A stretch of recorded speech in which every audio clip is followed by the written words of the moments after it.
Welcome to Natural Habitat Adventures, Daily Dose of Nature. I'm your host, Sunny Vanderstar. Today's topic is Know Before You Go, Australia's South Safari. And our presenter today will be our fabulous NatHab expedition leader, Mike Hillman. Mike, thanks so much for being here today. I'm especially excited to hear this presentation because Australia is one of my very favorite places in the world. I'm jealous of you and all the lucky people out there who get to join you this season. So I'll turn it right over to you. Thanks, Sunny, and welcome everyone to our webinar today. I'll get a chance to talk a little bit about our South Safari, and for those folks that are actually traveling with us this year, get to learn a little bit of the nitty-gritty of what to expect and what to prepare for ahead of time. And also like to welcome those folks that may be thinking about a trip to Australia with Natural Habitat Adventures. And hopefully we'll get a chance to talk to you a little bit more about what makes this particular destination so unique and a must if you're visiting down under. So to talk a little bit about my background and who I am, I'm going to advance the slide here for you. There we are. I am an expedition leader with Natural Habitat Adventures. I'm based here in Arizona in the United States, but I've been guiding with Natural Habitat Adventures for close to 5 years now at a number of different destinations throughout North America. But where my expertise in Australia is, and what I'm very excited about guiding over there is, as prior to being a Natural Habitat Adventures expedition leader, I was actually working in the zoo and aquarium field as a zookeeper and educator. And I got a chance to work with a number of Australian animals, including kangaroos and wallabies, various lizard species like bearded dragons, blue-tongued skinks, a variety of tropical fish species. And so getting a chance to be able to share my love as a zoologist and zookeeper with our travelers in Australia and getting a chance to highlight those beautiful animals is something that I very much look forward to this season. Now, we have a number of different expeditions to Australia. We actually have two main itineraries, the southern itinerary, which of course is what we'll be talking about today, but we also have the northern itinerary. So if you're interested in that one or are actually doing that in conjunction with the southern itinerary, I highly recommend that you take a look at the Know Before You Go that another expedition leader did, Bruce Patterson. He did one on the northern route, and so you can find that either on the website, NatHab's website, through their Daily Dose of Natures. So do be sure to check that one out. He did an excellent job getting folks prepared for that itinerary as well. Now, the reason why we have two itineraries to Australia is because it's a very big country. A lot of people think that you can do it in just a week or two, but as you can see here, overlaid over the United States, it is a very big country. It's essentially as big as the US. And highlighting just the section that we're doing in Southern Australia, you can see what kind of distances we're covering. I overlaid our route over across the United States in some places people would know. And essentially, this route that we're doing would be like covering a section of northern Wisconsin, then flying to Michigan, driving across the state of Michigan, taking a flight from Toronto down to West Virginia and exploring that. It's essentially the amount of distance that we're covering.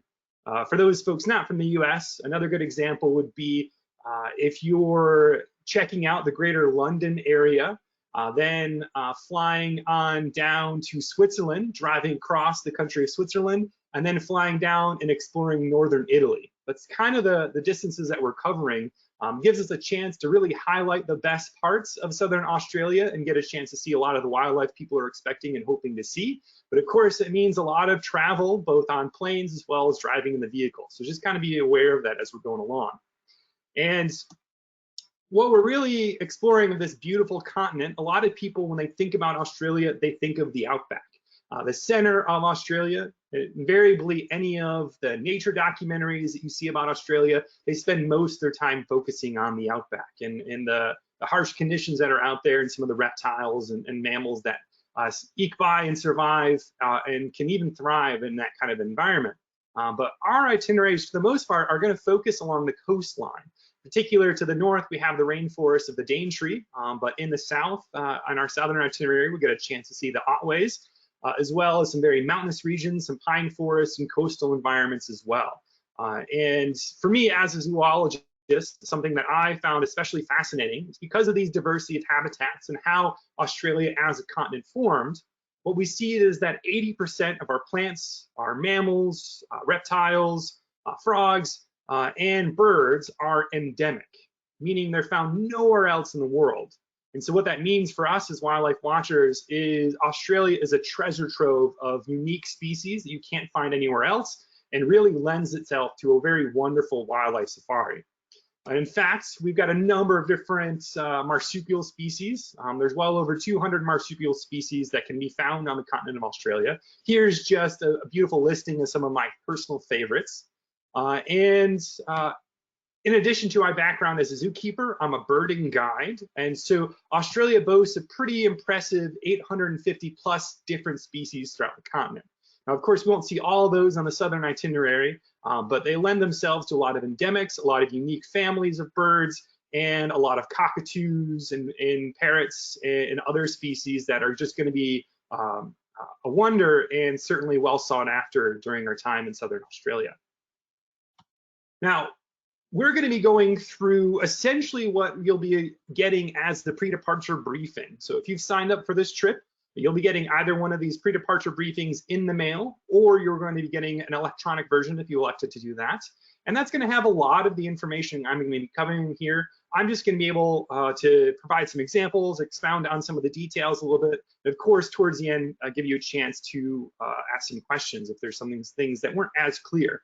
Now, as we're going along here, as Sunny said at the start of the hour, they're going to be sending out a recorded version of this, so you can refer back to it closer to the time of your departure.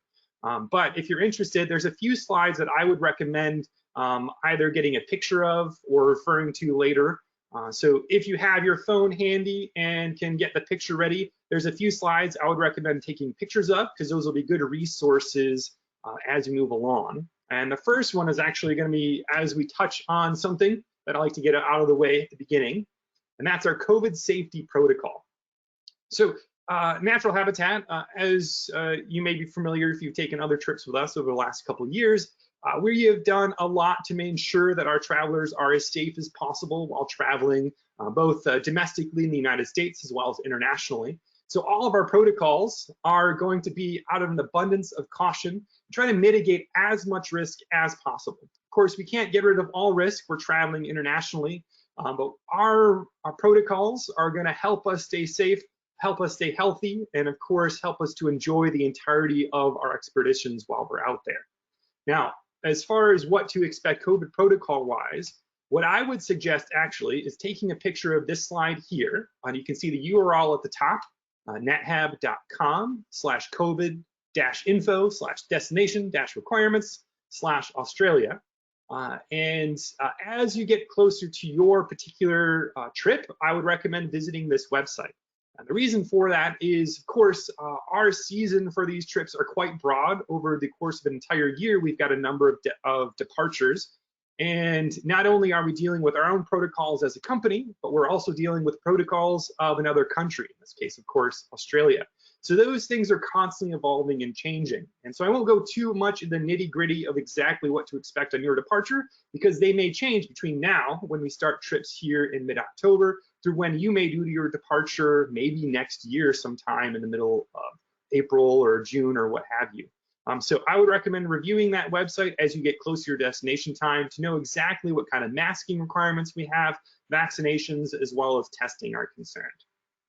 Now, another thing to note for your departure is a lot of people need to remember that we actually are traveling through some interesting date zones and time zones.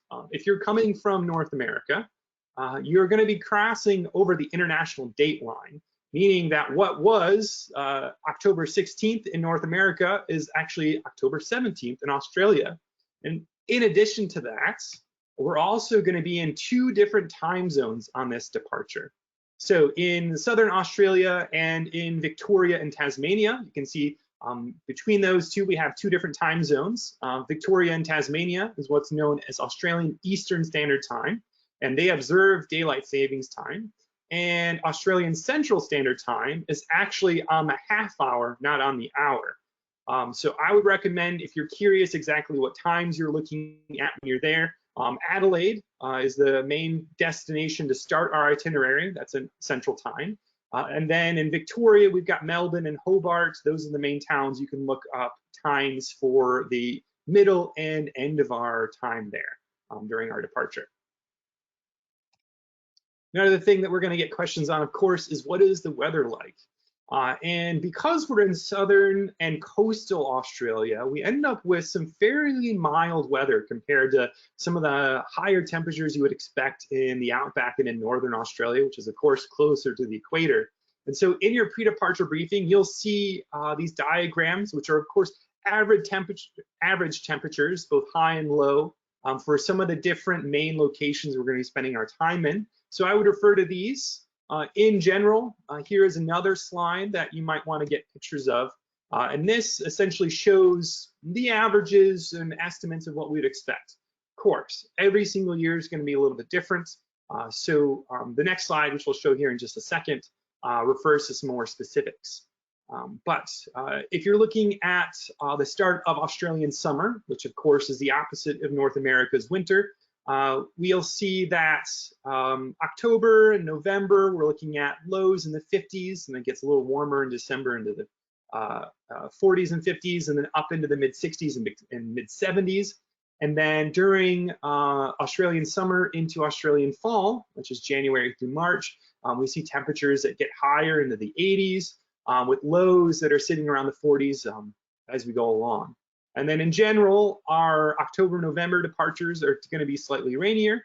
And then during the warmer months, we see some more of the snakes and spiders out, as well as the echidna, which is a well sought after species on our itinerary. Just kind of give you some general ideas of the themes and feels of the weather while we're there. But like I said, the specifics would be this website right here. Australians call this the BOM website. That's a Bureau of Meteorology. The Australian government puts this on, and essentially it's their main weather website. So you can go here and see what current weather is going to be at each of the destinations that we're going. Of course, Adelaide, Hobart, Melbourne, those are going to be our main large towns that we're going to be spending time around. But you can find more specifics on this website as well. Now, because the weather is going to be quite mild in comparison to some other places, we have an opportunity to not only eat indoors at some of the good restaurants at some of our accommodations, but we're really going to spend a lot of our time eating outside. This is a trip that really maximizes the wildlife watching opportunities, and that's one thing that super excites me. We'll be out early in the mornings, maybe staying out into the evenings, and what that means is some of our breakfasts we'll be taking while we're out in the field, so we get a chance to eat and see what wildlife wanders by, as well as a lot of our lunches are going to be outdoors as well. Now, with that in mind, I want to just kind of remind you, make sure when you sign up for this trip, or if you haven't yet, make sure you fill out the dietary, allergy, and medical information. Not only is that important since you're traveling to another country, because of these meals, we're going to do a lot of pre-planning, in some cases pre-ordering for these meals. And if we know your dietary and allergy information, that's going to help us to best take care of you and make sure you're enjoying the food as well as enjoying the wildlife watching opportunities while we're out there. Now, especially as you get closer to your departure, if any of that information, be it your dietary, allergy, or medical information has changed and needs to be updated, just give a call into NatHab and they can help with that. And kind of moving along the same vein, we're going to talk a little bit about what the physical requirements of this trip are. You can see in the pictures here some of the types of terrain we're going to be dealing with. Be it gravel and some steps, as well as some beautiful boardwalks that take us along the coastline, as well as into some of the national parks we're going to highlight on this itinerary. Now, as NatHab lists it, it's easy to moderate, meaning most folks are able to do this trip. But I want to kind of talk about some of the actual physical requirements. Walks are going to range anywhere between 1 mile and 4 miles over the course of the day, checking out some of these different trails where we might see some wildlife. And so easy to moderate suggests that you should be able to walk unassisted for about 2 miles. So you get a chance to really enjoy your time while you're out here. As far as the terrain, like I've said, it can be fairly steep as we do steps, as going up some different ridge lines and along some of the coastal rock formations. Can be uneven at times and can be slippery. Though I will say, if you can see the big inset picture where Emily's looking out towards us, You can see in the boardwalk right there. Something interesting that they do in Australia is the boardwalks oftentimes are lined with essentially chicken wire. And so that adds to the grippiness of those boardwalks, especially when we're traversing rainforest, we might be experiencing some rain. And so it helps with that slipperiness. And as I alluded to, we're going to have a variety of early mornings, some night walks, and often in dim light. Those are all opportunities for us to kind of maximize our wildlife watching, because of course we know if you've been on other natural habitat trips or just done your own wildlife watching, a lot of the trips are going to have most of the wildlife during those kind of dawn and dusk times. That's when a lot of our animals are active. And especially with regards to our marsupials and other mammals we're looking for, that's going to be essentially the case, especially the case with regards to the evening, and a lot of those animals are nocturnal. Now, with all that being said, most of our activities are entirely optional. And so you'll have an option to sit out on those. Do note, since we are covering a lot of ground, not always are going to have opportunities to make alternatives, but since there are going to be 2 expedition leaders in addition to our on-the-ground partners that'll be taking us around. You'll have options oftentimes to do a shorter or a longer hike, or check out one thing versus another thing. So kind of keep that in mind. Now, if you're not familiar, Australia is quite sunny when it's not raining in the rainforest. And so you want to be able to pack and get gear appropriate for that kind of weather. So highly recommend sunscreen, especially since we're in Australia with the Great Barrier Reef in the region. We want to make sure that we've got reef-safe sunscreen, so be checking for that.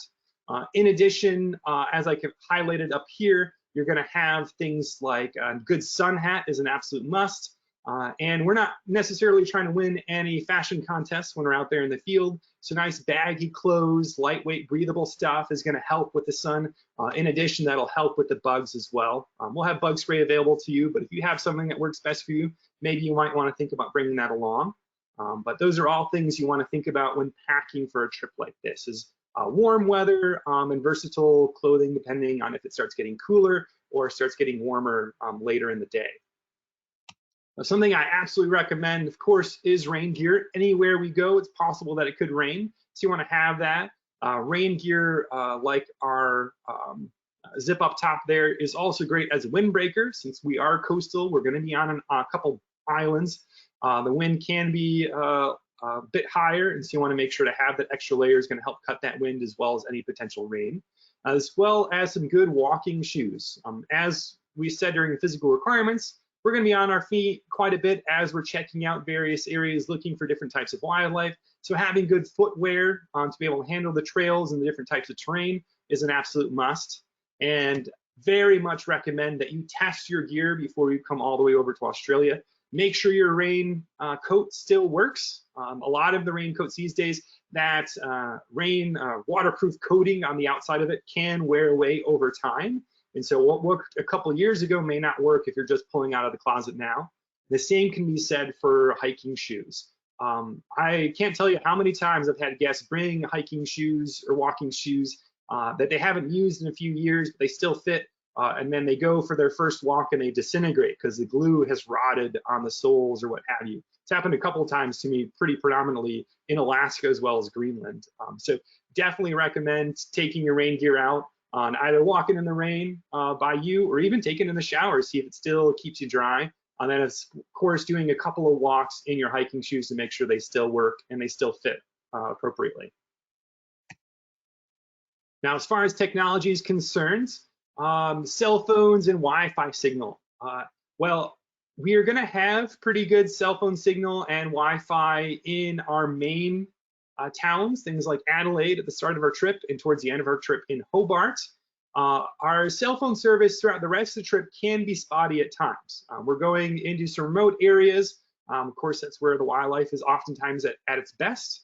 So we may not have cell signal during those times. Wi-Fi works fairly well in Kangaroo Island, but in parts of our accommodations in Tasmania, it may be spotty at times. So if you're interested in making phone calls or you need internet for something back home, just talk to your expedition leaders on the ground while you're out in the field, and they can give you the best idea of where to expect your best signal as it continues on.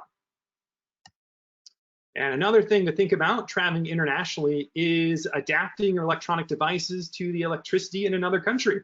If you've traveled other places, you know, of course, that you oftentimes will need adapters. For Australia, going from the US, you need what's called a Type I adapter. You can see we actually carry those in our gear store on the NetHead website. You can buy that. And that'll help you be able to plug your devices from the US into the electrical outlets in Australia. Now, another thing to think about with regards to electricity is actually the voltage. So in US, we have what's 110 volts as the electricity coming out of our socket. In Australia, it's actually 220 or 240.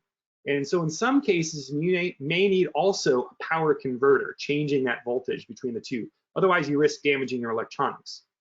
That being said, a lot of modern electronics today, like your cell phone, computer chargers, and some battery chargers, oftentimes have the converter already built into the system. So what I would recommend before buying your own power converter, because these can be on the larger side and take up some weight, is check the devices you're bringing with you and see online if each of these devices converts the power already, or if you need to get the converter. In some cases, hair dryers and curling irons, things like that, some do, some don't. So I would just research whatever electronics you're bringing with you to ensure that you do or don't need a power converter. All right, talking about money. Currency, of course, there will be an exchange between the US and Australia. Right now, as it stands, to the $1 US dollar, it's about 68 cents Australia. So the American dollar is stronger right now. You'll have an opportunity for ATMs in all our main towns like Adelaide, Melbourne, Launceston, and Hobart, as well as in Adelaide, where we start our trip. There's a number of exchange houses, both in the Adelaide airport as well as throughout the town. Tipping. Tipping is a little bit different in Australia compared to the United States. Most of Australia really doesn't have a predominant tipping culture. In restaurants, it's approximately about 10% of the bill. For porter services, really $1 to $2 per bag is all you need. And then oftentimes taxis, they basically round up to the nearest dollar and keep the change is essentially the tip that you would expect to give. Should note this is all pre-trip, so on your own travel to our destination, you may want to think about those tipping guidelines. Once you get to the destination and we've got you covered after our welcome dinner throughout the rest of the trip, your expedition leaders like myself will be covering all the tips for the various people that we're seeing. Not only some of the drivers, as well as some of the local guides we'll get a chance to meet and learn from, and restaurants and things like that. Those are all things we're going to cover. The only tips we don't cover are going to be on the ground with your expedition leaders like myself and whoever my co-guide will be, as well as some of the other expedition leaders you may get a chance to see later on in the season. And last but not least to talk about, just a reminder, make sure you let your credit card company, debit card company know that you're traveling internationally into Australia, just so you don't have any chances of them shutting down your card for weird charges in a foreign country while you're traveling. Now, another thing to note is something unique about this itinerary versus other companies' itineraries is we're going to spend some time in charter flights. We're going to try to speed up some of our travel to maximize our time on the ground in the places we want to be. And so there'll be a couple of charter flights we're going to take, essentially to and from Kangaroo Island. And what that'll end up doing is saving us close to 11 hours of driving. And so instead of 11 hours of driving, we'll just have an hour or a half an hour flight to and from Kangaroo Island, which is going to speed things up immensely. Now, because of that, we're going to have to think a little bit about how we pack for this departure. Essentially, what we're hoping for is you're bringing 2 bags, your carry-on or your day pack that you'll have with you. We want that weighing somewhere around 22 pounds. And then I highly recommend the soft-sided luggage like the one you see here. You're more than welcome to have an internal frame, of course, wheels on it to make it easy to move around. But what we're trying to avoid is those big boxy ones that are kind of sealed in, because they do take up quite a bit of room. And they're oftentimes heavier in addition to that, because we're trying to keep that soft-sided luggage down to about 44 pounds. So we're not really taking too much weight off of what you'd expect from a traditional flight of usually 50 pounds as your weight. But just keep that in mind as we're going along. Limit your weight as much as you can, and you're going to enjoy your stay and travel much more. Now, for the photographers in the group, if you're looking to get pictures of the wildlife and some of the natural landscape beauty of Australia, some things to think about there. I honestly, as a photo guide, I wouldn't bring anything too crazy big as far as a lens. We're talking 600mm prime, something like that. Really isn't necessary on a trip like this. What makes Australia, and particularly some of the destinations we're going to, so unique is we have an opportunity to be fairly close to a lot of our wildlife.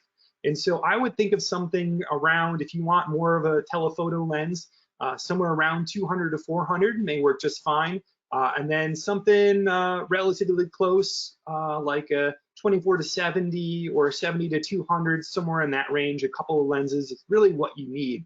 Because we'll have an opportunity to be quite close to a lot of our wildlife, like the wombats in Tasmania. And so you don't need anything crazy big. And of course, that'll take a lot of your weight up if you're flying with rather large lenses. So something in a good medium to medium long telephoto range, and then something good you would expect for taking people photography. And that'll get your fellow travelers as well as a lot of the wildlife that's on the closer side of things. And binoculars. If you're, as I said earlier, I'm a birding guide, and we have an opportunity to see some beautiful bird life in Australia. So I'd recommend some binoculars so you can fully enjoy your experience while you're out there. Now, if you are bringing a camera, particularly one of those bridge cameras, as they call, with a good zoom, you may be able to just use your camera as your set of binoculars, so you get a chance to see the bird life while you're there. But Swarovski and a lot of other brands make some smaller, lightweight binoculars that you can travel with, and they'll just help enjoy things a little bit more, especially with the bird life. Like I said, a lot of our mammals are going to be on the relatively close side, but binoculars I always recommend just because you can always get a closer view and see the action. Even if they're close, you can get really good views of their eyes and various features that we're going to highlight as naturalists out in the field. Now, another thing to note is accommodations. Driving. I got ahead of myself. Particularly, we are still, even though we're doing these charter flights, going to have a handful of longer drives on the order of a couple hours or 3 hours on the road. And if you're someone who gets car sick, especially in Tasmania, because of the mountainous region that we're going to, we have a lot of windy roads. And so you might want to think about whatever motion sickness medicine works best for you, either if it's something as simple as ginger or non-drowsy Dramamine. Those are all good ideas to pack and bring with you on the ground. Now, accommodations. As I'm about to go through the itinerary and what to expect in each day, I'll highlight a few of my personal favorite accommodations. As I keep stressing, we're going to spend most of our time out in the field. So the accommodations are really just where we're going to spend our night. Maybe have a meal at some of them. But still a few things to note, particularly in Australia. If you're someone who's a will share or willing to have a roommate on this trip that you may not know, something to just make note of is in Australia, most of their accommodations that have 2 beds aren't usually going to be 2 beds of equal size, like 2 queens, like you would expect in other places. Australia just doesn't really do that a whole lot. Most cases, they'll have a queen and then a smaller bed like a twin or a full. And so if you're someone that's going to be sharing, I would recommend just talking with your roommate ahead of time and just know to kind of switch back and forth between the larger bed depending on each of the accommodations as they're going along. So just something of note. Now, to start our trip, coming to Adelaide to start, the pre-trip, some things to note. I would highly recommend coming a day or 2 early. As you're probably traveling from the US or another place around the world, you're invariably going to cover a number of different time zones, and so jet lag is going to very much be a real thing. You want to be rested and refreshed and ready to go to enjoy your experience as much as possible. So I would recommend coming a little earlier, stay in Adelaide, maybe explore the town a little bit, and get yourself on the right schedule. Another thing to note, especially if you're traveling prior to this and some of our other destinations, is laundry is going to be a little bit harder to find on this itinerary because we are going to some more remote areas and some very unique types of accommodations. And so I would recommend, especially is starting off by doing laundry at our first hotel, which is going to be the Mayfair. Make sure you start the trip with a nice fresh set of laundry and you'll enjoy your experience a little bit more. There may be some options for laundry in our first few days in Kangaroo Island in maybe a couple days after that, but it really depends a little bit on which accommodation we're staying in, as well as which room type you have. So I would start with some fresh laundry at Mayfair. Now from there, when you check in at the Mayfair Hotel in Adelaide, one of the things you'll get is this document you see here on the left of your screen, which has some of the things that we recommend doing in and around Adelaide. A few of those I've highlighted here, like the Adelaide Botanic Gardens, to not only see a lot of the native plants of Australia, as well as some beautiful international species. The Art Gallery of Southern Australia, the Elder Park, and some other local towns and local streets and green spaces. The National Wine Centre of Australia is in Adelaide. If you're not familiar, Adelaide is part of Australia's wine country, and so highly recommend checking that out if you're into that sort of thing. And then even the National Aboriginal Cultural Institute is another wonderful place to check out and learn more about the Indigenous peoples of Australia. Now from there, we're going to, of course, have our welcome dinner, and then the next morning head out on our journey. On day 2, we're leaving Adelaide, taking our first private charter flight to Kangaroo Island and get a chance to experience some of the beautiful Australian natural landscapes as well as the wildlife. We'll spend some time at Seal Bay, as well as doing some bushwalks for Australian birds and some beautiful Australian mammals. Our first chances at some wallabies, as well as koalas, and some beautiful meals out in the bush. Then to day 3, we've got Kangaroo Island, some more exploration. We are working with a local operator to actually have breakfast out in the field in places that are frequented by kangaroos. So a breakfast with a kangaroo sounds like a pretty fun way to start off the day. We'll also get a chance to meet with a researcher. One of our researchers in particular, she is an ecologist on Kangaroo Island, in particular interested in the echidna, which I'll show some pictures of in a little bit. And so you get a chance to learn from them and learn about the local area, as well as check out one of many of the lighthouses we'll see along the coastline of Australia, Cape Willoughby, and then finish up with a wine tasting. Again, Australian wine country is where we're at, so we get a chance to highlight that too. And then this bird right here you see in the lower left corner is another one we'll get a chance to see, our glossy black cockatoo. This is a species that was hit hard during the forest fires, the bushfires of 2019 into 2020. And so we'll get a chance to learn a little bit about the ecology and some of the conservation efforts, particularly done by World Wildlife Fund Australia to help bring this species back from the brink. Now, day 4, we spend it on Kangaroo Island again. And in particular in the morning, get a chance to look at one of the wildlife sanctuaries and rescues there and learn from one of their folks about the fires that impacted Kangaroo Island. We talked a little bit briefly about it the day before with our cockatoo. We get to learn a little bit more about it. In particular, Kangaroo Island was one of the places that was hit harder. In fact, the western portion of the island was significantly impacted. That's why we're actually on this tour going to spend most of our time on the eastern side. And actually, with our operators on the ground, they're excited to be able to talk more about the eastern side, because prior to the fires, most of the tourism was done on the western side. But they say that the eastern side is just as good, and getting a chance to experience that is something that they're really looking forward to highlight for our guests. In addition to that, we'll have a chance to check out another one of the national parks and see remarkable rocks and Admiral's Arch, a couple of beautiful geologic formations, as well as enjoy the coastline of Kangaroo Island.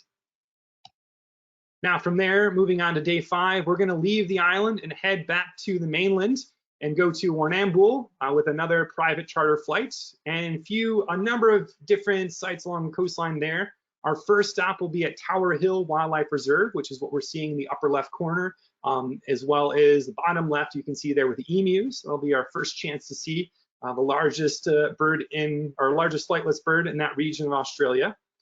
And Tower Hill Wildlife Reserve in particular is an interesting one that I'm looking forward to showing you folks, because this was a reserve that was established as a park in Victoria very early on, but unfortunately that didn't save it from destruction. It was ended up being almost fully logged and bulldozed over by the 1950s and 1960s. And so there was a lot of concerted effort to actually reforest and replant and bring this natural landscape back to beauty, but they hadn't done up to that point a lot of research to understand the place. They didn't know what to plant. And so they actually had to refer back to a painting from 1855 that thankfully an artist had painted true to life. And so they were able to identify a number of the native species in that painting to figure out what to put back on this landscape. So it's a very true and interesting conservation success story. And we'll have an opportunity with a local on the ground, an actual Aboriginal local, to talk not only about the natural landscape, but about their indigenous culture and really talk about what it was like living there back then. So very much look forward to that walk. And as I said, we'll have an opportunity to have our first crack at the Great Ocean Road, which is one of Australia's beautiful coastline drives. Then on to day 6, we'll have an opportunity to explore some more lighthouses, check out some more of the beautiful national parks of Australia, like Port Campbell and Great Otway, and check out not only the coastline and some geologic formations, but in the Otways, we have a beautiful Australian rainforest. It's like walking into Jurassic Park with not only the eucalyptus trees, as well as the beautiful tree ferns and other lush vegetation on those walks. Now to day 7, we're gonna leave the Great Ocean Road by driving the last little section of it up to Melbourne, and then taking, in this case, a commercial flight down to Tasmania and check out Cradle Mountain there, and then finish up the evening with the Tasmanian devils. Now this is a species I'll show another bigger picture of in a little bit, but they're unfortunately dealing with a number of conservation issues, not only just loss of habitat and other things you would expect from various protected species, but they're dealing with a contagious cancer that's infecting their face and making it difficult for them to survive. And so we're actually going to spend the evening with Devils at Cradle, which is a conservation group that's working to restore the population by building a very large captive population. And we'll get a chance that evening to talk not only to the zookeeper, but witness a feeding, which is going to be, bar none, a very interesting experience because they're quite ferocious. The term devil is very much appropriate for this species as they rip apart their meat and they make some very interesting noises along the way. And so we'll get a chance to see that and learn about the species. They're very difficult to see out in the wild, and so this will be an opportunity to see them and see their natural behavior as best as we can in this very interesting and important conservation project. Not only do they have the Tasmanian devils, but in the lower left corner you can see there a picture of eastern quoll, which is another marsupial species, another marsupial predator related to the Tasmanian devil that's also interesting. We'll get a chance to see while we're there. Now from there, day 8, we'll be headed over to Cradle Mountain and Lake St. Clair National Parks, get a chance to do some more walks and hikes, look for the wombats as well as echidna and other beautiful wildlife, and just some stunning landscapes as you can see here from the photos. Day 9, probably going to be my favorite day on the itinerary. We're going to get a chance to check out some beautiful cave structures at the Maricopa Caves, as well as a chance to get on the water, paddling in kayaks, sit on top kayaks, and looking for probably my favorite Australian species, the platypus. We'll have a chance to highlight this very unique and unusual, but fascinating species, and hopefully get a good chance of seeing them in the water while we're paddling along. So very much look forward to that. Now we're going to finish up our evening there at another accommodation I like to highlight, which is the Truffle Lodge. So this is essentially riverside glamping. You can see in the upper right corner right there, a beautiful property overlooking a wonderful river. Lends itself to a lot of wildlife on the property we'll see wandering around. So we'll get a chance to explore in and around the property for various Australian mammals, marsupials. But you can see here, to call it camping certainly isn't accurate.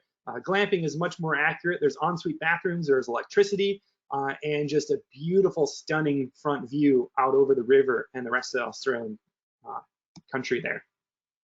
Then using that as as our home base, we'll head out back into Mount Field National Park, do some more wildlife drives and walks, look for some stunning waterfalls and other beautiful views, look for some various species like patamelons and potaroos and wallabies and echidnas. And of course, something interesting you might want to do, an optional opportunity to do a rail track, where you take, in the lower left corner, you can see there, you sit on the seat and you essentially bike down the rail line. And if you're not interested in too much of the exercise, they even actually have some ATVs that'll push you along. But you get to see a different part of Australia by doing something like that. So highly recommend it if you're up for the challenge. And then our final big day, on day 11, we'll be leaving Mount Field National Park and heading on to Hobart in southeastern Tasmania. And we'll start off by going to the Bonorong Wildlife Sanctuary, which is another rescue where they've done a lot of work to rescue and rehabilitate a lot of wildlife species, especially during the bushfires in 2019 and 2020. And we'll get a private tour of that and make some stops along the way as we head to Corinda, which is our final accommodation of the trip. Which is a stunning historic home. We're essentially renting out the entire thing. That's for us to stay at. So we'll have an opportunity to enjoy the beautiful gardens and grounds, some beautiful and unique rooms to stay in. And then we'll have a private chef come in and do our farewell dinner right there at Corinda. And then finishing off with a flight out from the Hobart International Airport to wherever your next destination is. So, with that in mind, I'm going to open it up for some questions. If at this point we don't get to your questions, I recommend going to this or emailing this email here, concierge@nethab.com, and they can continue to answer any other questions that I don't have a chance to touch on while we're here. Thank you, Mike. That was fabulous. It looks like really just an incredible trip. Before we start the Q&A, I'd like to remind everyone that they can submit their questions via the questions field in the control panel. But we'll go ahead and get started. The first one, let's see here. It has to do with the physical requirements. Can you be a little bit more specific about, how fast people might be walking, and if indeed there might be two leaders that could split the group to meet different needs? Yeah, so of course, this is a wildlife watching tour. And so we're going to spend a lot of our time, even when we're out walking on these trails, going relatively slow as we're looking for unique mammal and bird life, reptiles, amphibians. And so we'll have frequent stops. The beauty of this trip is in addition to the 2 expedition leaders that'll be with you, we're also going to have 3 main partners on the ground that are going to be picking us up from each airport and then highlighting some of the things that they enjoy in their local area, including some of these trail walks. And so not only will have a number of staff, but they're going to spend a lot of time pausing, talking about various wildlife and plants. And we'll, of course, be doing the same as expedition leaders. And so we'll be going on the slower side for the most part. I wouldn't say that this is a trip where we're looking for exercise. It's not one of our walking or hiking departures that we have in other destinations around the world. But being able to move as you're going along and be able to catch up with the group is something to be thinking about. As I said, with 2 expedition leaders, we'll try to provide some opportunities to split up the group. If it makes sense to go to a couple different trails, one that may be a little bit longer distance, like going around one of the lakes in Mount Field National Park, versus a shorter one that, well, it won't maybe cover as much ground, but hopefully see some unique wildlife. So we'll try to provide those opportunities as best as possible. Great. Question about the possibility of seeing fairy penguins. Yeah. Are you familiar with fairy penguins? Okay. Oh, of course. Oh, yeah. So fairy penguins, little penguins, blue penguins. I like to cover all my bases by calling them little fairy blue penguins. They have a lot of different common names. So it's the smallest species of penguin in the world. They are found in Australia along the southern coast.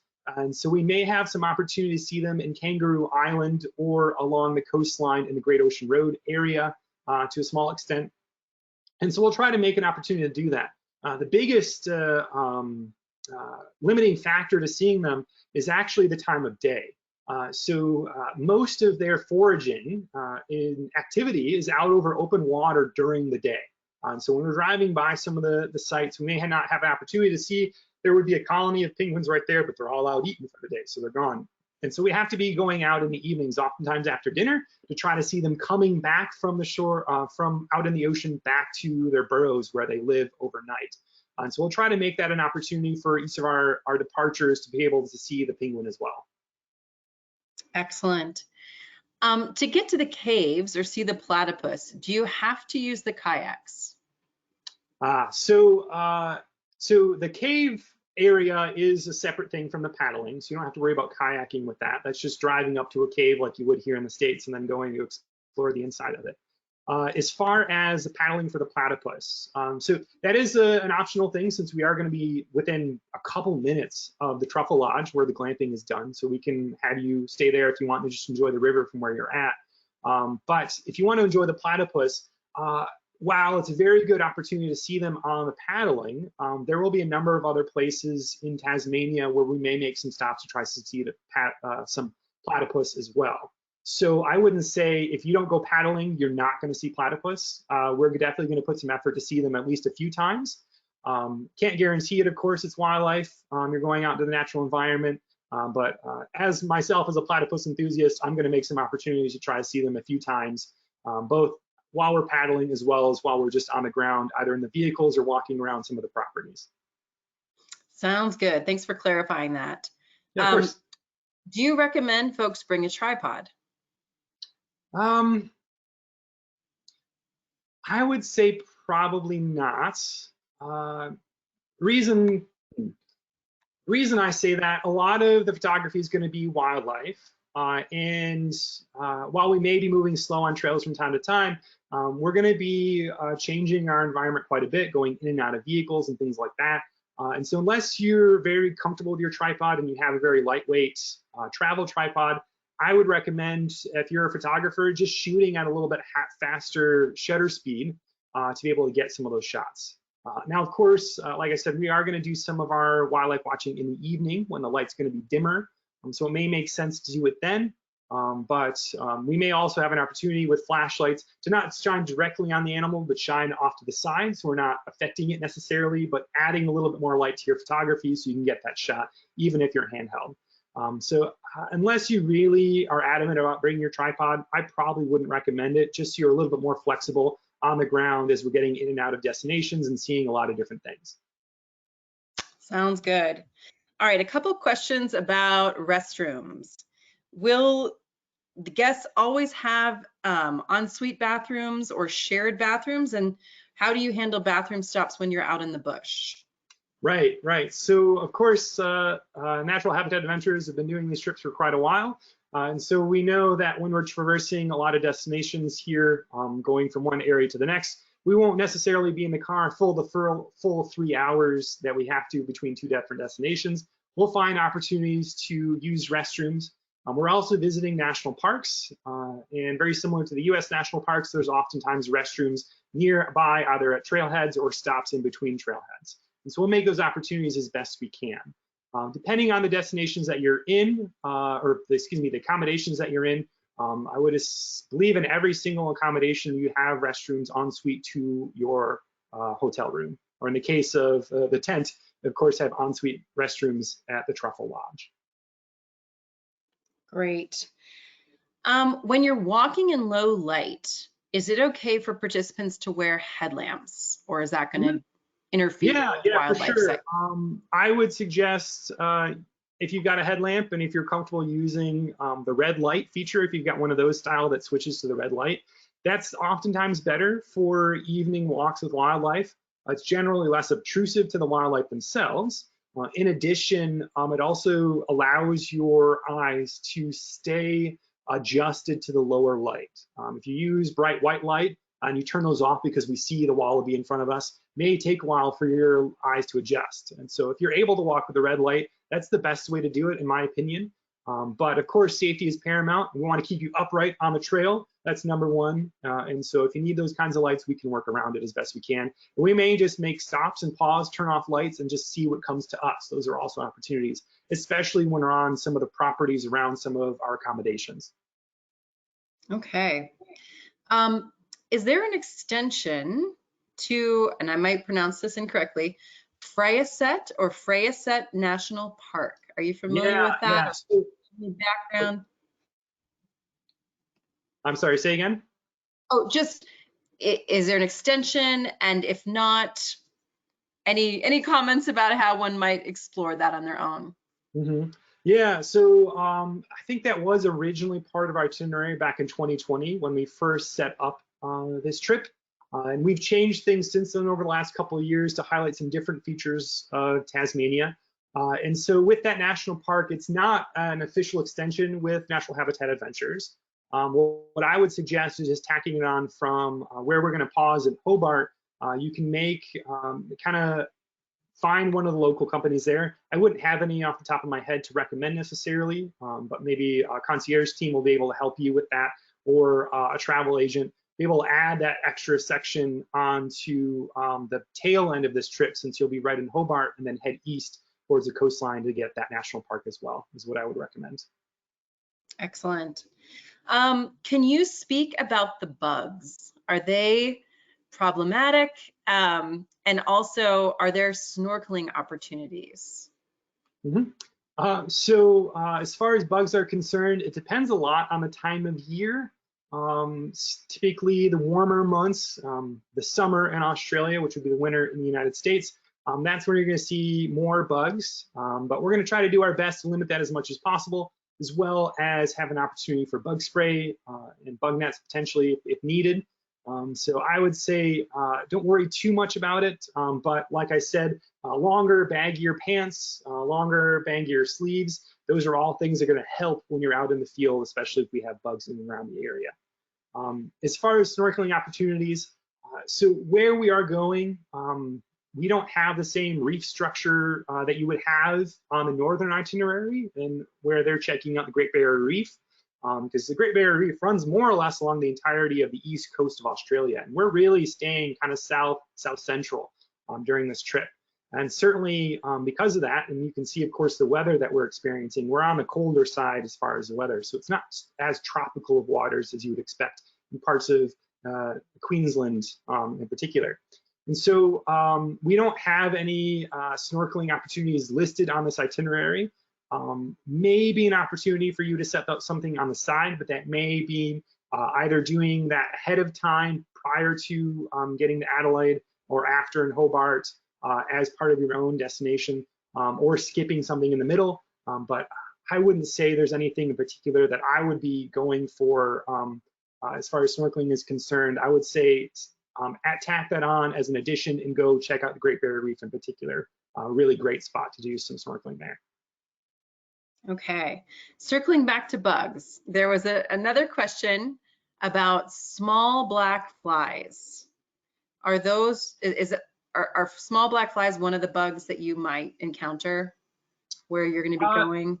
Yeah, so we do have a variety of insects, mosquitoes, mozzies, as they're called in Australia, as well as flies that we can experience while we're there, for sure. Like you can see here in this photo with Emily here, she's not wearing necessarily any bug nets or anything like that to be too concerned about. So I think with just the proper gear and some bug spray just in case, I think you're going to be just fine. Excellent. All right, I think we have time for one last question.